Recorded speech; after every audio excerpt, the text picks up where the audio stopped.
Écoute-moi. Pendant que nous sommes en train de prier, le Seigneur était en train de me dire, nous avons besoin de la bonne santé. Yes. Lorsqu'il n'y a pas la bonne santé, on ne peut pas s'enrichir. Yes. Parce que le corps doit travailler pour que le résultat soit possible. Yes. Même aux études. Qu'un enfant qui tombe malade n'importe comment ne peut pas bien réussir.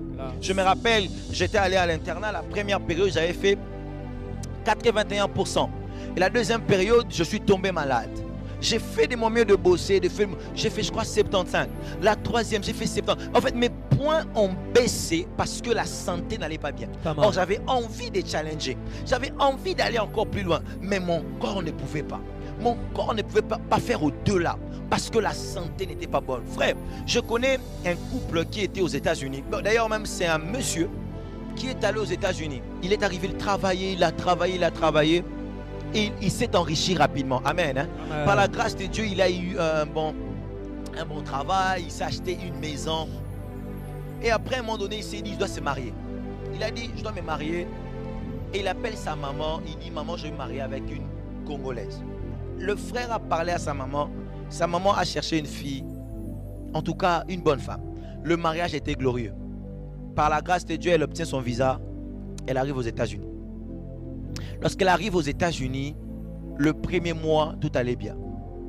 Arrivé au deuxième mois, la fille tombe malade. Elle tombe sérieusement malade.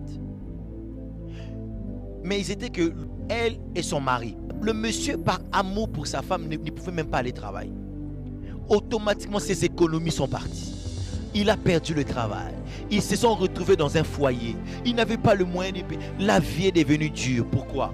Parce qu'il y avait un problème de bonne santé dans le corps de sa femme.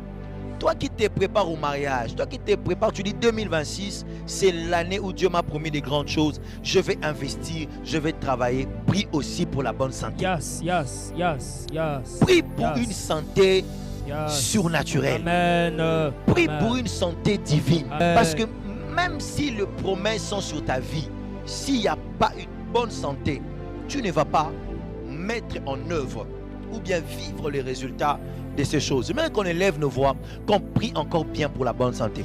Élèvons nos voix et prions pour la santé divine.